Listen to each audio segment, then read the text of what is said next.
네, 경제 소식 빠르게 전달해 드립니다. 굿모닝 경제 시간입니다. 네, 오늘은 이정환 한양대 교수와 함께하겠습니다. 어서 오십시오. 어서 오세요.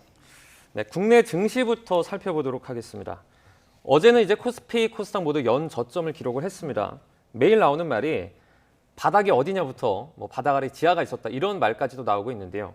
언제쯤 이런 저점 경신 랠리가 끝날까요? 예, 사실은 저희가 그 2019년을 돌이켜 봤을 때 2019년 말에 주가 지수가 코스피 기준으로 보면 한 2100 정도였습니다. 네. 지금 사실 2400에서 깨져가지고 이제 2300 초반대로 갔는데 이것이 과연 2100까지 갈 것이냐라는 사실 이런 하방 리스크가 굉장히 커지고 있다. 네. 그리고 2100을 더 아래로 추락해서 2000 아래까지 깨질 것이 아니냐라는 여러 가지 우려들이 있고 이제 이에 따라 시장에 동요가 있는 상황인데요. 네. 이것은 크게 두 가지 점에서 한번 생각해 볼 점들이 있다라고 보실 수 있을 것 같습니다. 첫째, 지금은 정책 불확실성이 굉장히 크다라고 보실 수 있을 것 같습니다. 네. 연준 고위 관계자가 어제 인터뷰를 했는데 그 핵심 맥락은 지금 데이터를 보면서 금리 인상 폭을 조정하겠다라는 이런 식으로 이야기를 하고 있거든요. 네. 그러면 다음에 빅 스텝을 할지 자이언트 스텝을 할지 아직도 자기네는 결정한 게 없다. 물론 이제 장기적인 수준 타겟이라는 게 있지만 늘 타겟 자체도 굉장히 오르고 있는 상황인데다가 다음 달 일 자체도 어떻게 보자면 데이터를 보면서 결정할 수준이기 때문에 아직 시장의 불확실성이 크다. 이것은 인플레이션 자체가 아직 잡히고 있는 상황이 아니기 때문에 인플레이션에 대해서 얼마나 대응을 해야 될지 이런 것에 대한 아직 단기적인 과제들이 해결이 되지 않았다라고 보시면 될 것 같습니다. 결국 네. 데이터 기반으로 한다는 것은 매우 즉각적으로 이루어진다는 거기 때문에 시장 상황이 굉장히 불확실하고요. 두 번째는 스태그플레이션 우려죠. 어제 시티그룹이라든지 블랙락 같은 해외 유수의 투자 기관들이 지금 스태그플레이션으로 갈 확률이 높아지지 않았느냐. 결국은 경기 불황이라고 이야기하는데 경기 불황이라는 것은 경제 자체에 공급의 문제뿐만 아니라 수요 자체가 줄면서 실업이 늘고 투자가 위축되는 이런 상황이라 볼 수가 있는데 네. 지금 작금의 인플레이션 상황 그리고 고금리 정책 그리고 빅스텝 혹은 자이언트 스텝을 통해서 금리가 너무 올라가면은 결국 투자 위축, 소비 위축을 유발할 수밖에 없기 때문에 흔히 말하는 경기 불황의 상태로 갈 확률이 높고 이런 확률이 지금은 예전에는 30대 70이었다 그러면 지금은 불황 확률 50%, 블랙락 같은 경우는 훨씬 부정적으로 보고 있는 것 같은데 80대 20이다라고 그 정도까지 볼 정도로 이제 경제 전반에 어떠한 실적에 대한 우려 그리고 경제 성장률에 대한 우려가 커지고 있다라고 보시면 될 것 같습니다. 네. 우리 주식 시장을 좀 살펴보면 외국인의 이 셀코리아가 계속되는 게 이 하락세를 좀 부추기고 있는 거라고 봐야 할까요? 이게 정확하게 맞는 말씀이시고요. 사실 이제 미국 금리가 많이 올랐다라고 이야기하고 미국 금리가 한국보다 훨씬 많이 올라갈 거라고 많이 예측을 하고 있죠. 네. 그럼 투자자들이 어떤 행동을 할 것이냐 그렇게 생각해 보면은 금리를 많이 주는 미국 채권이라든지 안전 자산으로 몰릴 가능성이 있다. 특히 경기가 불황이 되면은 이런 안전 자산에 대한 수요가 훨씬 커지게 되고요. 네. 그러니까 미국 금리가 더 올라가게 된다 그러면 이런 자본 유출 압력이라 그러죠.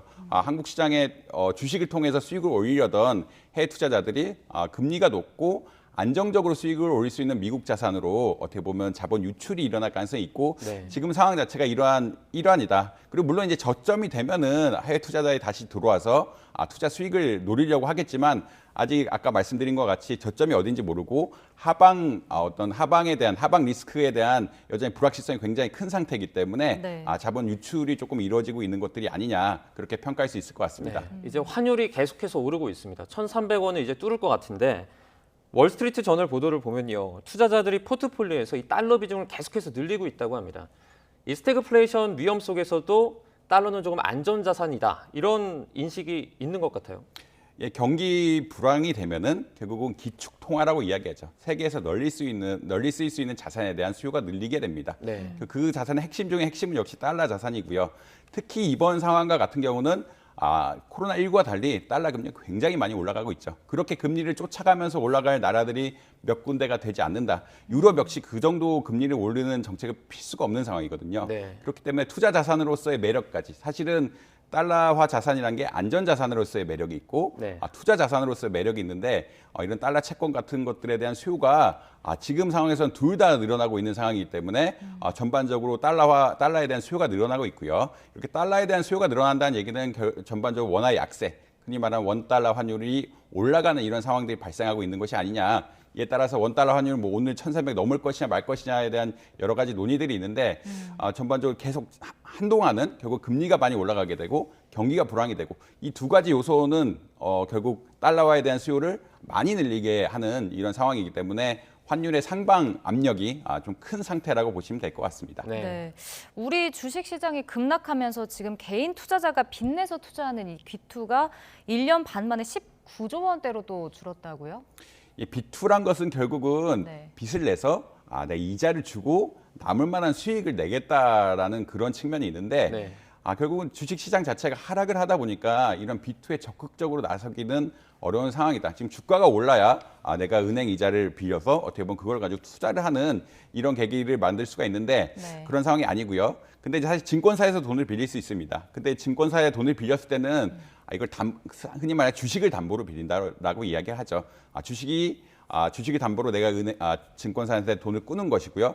만약 주식의 담보 가치가 하락이 되면은 증권사에서 그 담보를 팔아버리게 됩니다. 네. 그런 거를 반대 매매라고 보통 이야기하죠. 네. 그 깡통 찬다라고 좀 표현이 그런 이야기도 많은데 네. 예전에는 그런 이야기를 많이 했는데 이런 것을 크게 학문적인 용어로는 반대 매매라고 이야기하고요. 이런 반대 매매가 지금 주가가 급락하고 있는 상황. 뭐 2,500에서 지금 2,300 가는데 얼마 안 걸렸죠. 그런 이렇게 시장이 급락하고 있는 상황에서는 반대 매매가 굉장히 늘어나면서 흔히 말하는 깡통 계좌를 차게 되는 이런 상황들이 많이 발생하고 있다라고 보시면 될 것 같습니다. 해외 증시도 한번 살펴보도록 하겠습니다. 유럽은 조금 하락을 했고요. 뉴욕 증시는 조금 회복하는 모습을 보이다가 매우 소폭 떨어지면서 거의 보합처럼 마무리가 됐습니다. 파월 의장이 발언을 했었는데요. 이거 요약을 좀 해보면 금리 올리고 인플레 잡겠다 이 말인데 이 발언이 좀 영향을 미쳤겠죠?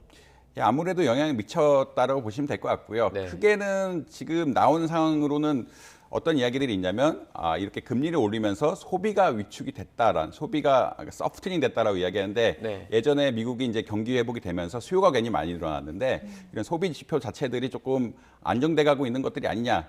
사실 이게 금리 올리는 것의 효과라고 볼 수 있거든요. 네. 금리가 올라가게 되면서 이제 사람들이 소비를 안 하고 저축을 하게 된다든지 투자가 위축이 되고 이런 현상들이 발생을 하게 되는데 결국은 이런 효과를 어느 정도 보고 있다는 인식 하에서 금리를 네. 더 적극적으로 올리면서 인플레이션을 잡겠다라는 이야기를 하고 있는 상황인 것 같습니다. 근데 이제 시장에서는 보면은 두 가지가 혼란된 이야기죠. 금리를 올리면은 사실은 주식 시장에는 좋지 않고요. 네. 왜냐하면 간단하게 보자면 주식의 대체제라고 할 수 있는 채권의 수익률이 올라가기 때문에 주식에 있는 돈이 채권을 많이 갈 가능성이 있어서 좋지 않은 뉴스긴 한데 이제 금리를 올려서 인플레이션 잡겠다라는 이야기는 어떻게 보면 경제 불황을 조금 더 약화시킬 수 있는 이런 계기가 되기 때문에 전반적으로 혼조세가 나타내는 것들이 아니냐. 결국 금리 올리는 것 자체는 안 좋지만 그걸 통해서 장기적으로 갈 수 있는 경기 불황을 축소시킬 수 있다면 그것도 좋은 뉴스이기 때문에 어떻게 보면 혼조세라고 보시면 될 것 같습니다. 네. 네. 일단 미국이 이렇게 금리를 인상하는 영향으로 우리나라 금리도 오르고 있는데요. 이 시중은행들이 예금 금리보다 대출 금리를 크게 올려서 이자로 돈을 쉽게 번다라는 지적이 있었는데 금감원이 또 여기에 제동을 걸었죠. 예, 사실 작년만 해도 대출 총량 규제라면서 흔히 말하는 가상금리를 많이 올린다라고 이야기했습니다. 네. 그리고 은행의 대출 금리란 것은 기준금리, 은행이 자본을 조달하는 금리고요. 이건 시장에서 결정되는 것이고 가상금리라고 해서 신용도라든지 기업의 은행의 운영 상황 이런 것들 반영해서 추가적으로 내는 금리가 있고 네. 우대금리라고 해서 이제 카드 같은 것을 만들면은 좀 할인해주는 이런 금리들이 있는데 가상금리가 좀 높아져 있는 상태였기도 하고요. 그다음에 기준금리는 뭐 1.25% 작년 기준으로 보면 1.25% 올랐지만 은행채 같은 은행이 단기적으로 자본을 조달한다든지 중장기적으로 자본을 조달하는 금리는 조금 덜 왔습니다. 네. 왜냐하면 이제 이것들이 경기 불황이 될 것이라고 예측을 하고 인플레이션 압력이 있을 거라고 생각을 하니까 향후 좀 고금리가 지속될 것이라고 생각을 하고 이런 네. 것들이 시장에 반영이 돼서 금리가 더 올라가게 됐는데 이런 것들을 결국은 어떻게 보면은 예금금리란 것은 기준금리에 따라 올라가게 되고요. 대출금리란 것은 이런 시장금리랑 가상금리라는 두 가지 요소에 따라서 둘 다 올라가고 있는 상황이기 때문에 네.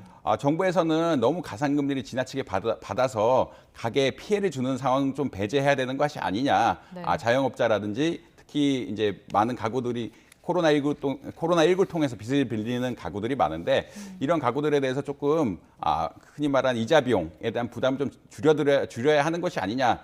사실 시장에 대한 부분은 터치할 수가 없고요. 이제 이 가산금리라든지 우대금리는 조금 바꿀 수 있는 정책이기 때문에 아마 그러한 방식으로 가고 있지 않느냐라고 보실 수 있을 것 같습니다. 네, 금리가 이제 오르면 뭐 대출이 정말 우려가 되는데 이 코로나19를 거치면서 자영업자들이 정말 많은 대출을 받았습니다. 이것과 관련해서도 그 규모에 대해서 우려의 목소리가 나오고 있죠.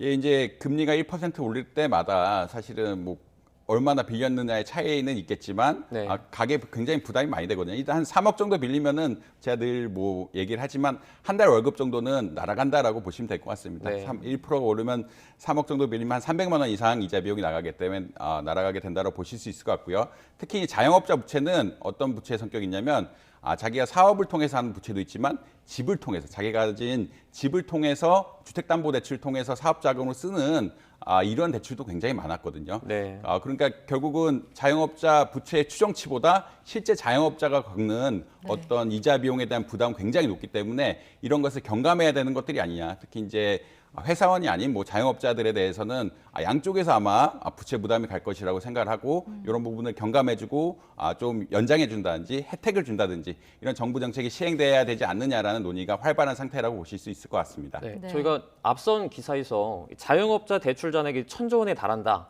이걸 전해드리기도 했는데 이것 말고도 저희 취약차주라고 하죠. 예. 그러니까 그 다중채무에 뭐 저소득의 저신용 이런 분들을 취약차주라고 하는데 이런 분들이 대출받은 것도 지금 거의 100억 원에 달합니다. 89조 원 정도 된다고 하는데요.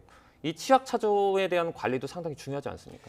다중채무자가 사실은 한계 가구라고 이야기하죠. 한계 가구란 것은 직장을 잃는다든지 네. 혹은 뭔가 이벤트가 있어가지고 빚을 못 갚게 되면은 신용 불량자가 되는 이런 가구들인데 네. 신용 불량자들이 한국 사회에서는 사실 회복이 조금 어려운 상황입니다. 이런 회복을 돕고자 하면은 결국은 어느 정도는 이자 같은 것들을 조금 낮춰준다든지 아니면 흔히 말하는 서민 금융 정책이라고 이야기하는데 이게 고금리의 어떤 상품들을 저금리로 바꿔주는 이러한 정책들이 좀 펴져야 되지 않느냐라는 컨센서스가 있고요. 이런 네. 서민 금융을 늘려야 된다. 지금 뭐 한 10조 원, 20조 원 이 안팎에서 규모가 있는데 이렇게 경기 불황이 되고 특히 이제 코로나19 때문에 지나치게 부채가 많이 늘어났기 때문에 이런 네. 서민금융 자체를 내년에는 조금 더 늘려야 되는 것이 아니냐. 그래서 이제 고금리 대출을 저금리로 바꿔준다든지 이자 비용 부담을 좀 줄여준다든지 이런 대책을 세워야 되는 것이 아니냐라는 논의들이 계속 나오고 있는 상황입니다. 네. 네. 이렇게 서민들의 부담이 좀 커지고 있는데 여기에 또 치솟는 물가가 또 걱정입니다. 네. 지난달 생산자 물가 지수가 119.24, 또 역대 최고치를 기록했죠. 예, 생산자 물가지수란 것은 사실은 도매 물가지수라고 그러니까 소비자 물가지수에 반해서 도매 물가지수라고 이야기하는데 도매 물가지수란 것은 결국 기업들이 사실은 물건을 사오는 것들, 그걸 만드는 데 필요한 어떠한 물가지수라고 보시면 될 것 같습니다. 네. 근데 사실 이런 기업들이 물건을 만드는 가격이 결국은 소비자한테 전이가 될 것이기 때문에 우리가 가장 중요한 지표라고 할 수 있는 소비자 물가지수 역시 생산자 물가지수가 최고점을 기록한다면 더 올라갈 수 있는 상황이라고 보실 수 있을 것 같고요. 이것이 반영이 보통 한두 달, 뭐 두세 달까지 이어진다, 두세 달 안에 이것들 반영이 된다고 하니까 지금 뭐 소비자 물가지수가 5% 혹은 6%까지 갈 것이 아니냐라고도 예측하고 있는데 이런 것의 근간은 이렇게 에너지 가격 상승 등에 기인한 생산자 물가지수의 어떠한 광폭 상승이라고 이야기죠. 높은 상승률에 기인하고 있다라고 보시면 될 것 같습니다. 네. 오늘 이제 비상경제장관 회의 겸 규제혁신 TF가 열립니다. 어떤 내용들이 나올까요? 지난주 이제 윤석열 정부의 어떤 경제 정책 방향이 나왔죠. 네. 결국은 민간주도 성장을 한다. 기업에 대한 규제를 풀고 이것을 통해서 투자 유인책을 마련해서 투자 고용을 동시에 잡겠다라는 그런 정책이 전반적으로 나왔는데 사실은 지금 상황은 비상경제 대책 회의니까 네. 그리고 지금 물가, 인플레이션 압력을 어떻게 대응할 것이냐가 큰 하나의 토픽이 될 것 같고요. 그다음에 규제 개혁을 실제로 어떻게 할 것이냐. 아직 TF의 뼈대만 구성이 됐고 자문위원이라든지 민간이 얼마나 참여할 것이라 같은 이런 것들이 구체적으로 구성이 안 됐기 때문에 향후 이런 것을 구성을 어떻게 해서 어떤 분야들, 환경 분야라든지 보건 분야 뭐 이런 것들을 많이 연구하겠다라고 생각을 하고 있는데 이런 것에 대한 블루프린트라고 이야기하죠. 청사진을 제시하는 그런 정도의 수준이 되지 않을까라고 예측하고 있습니다. 네, 알겠습니다. 여기까지 듣겠습니다. 경제 이슈들 이정환 한양대 교수와 함께 자세히 살펴봤습니다. 오늘 고맙습니다. 고맙습니다.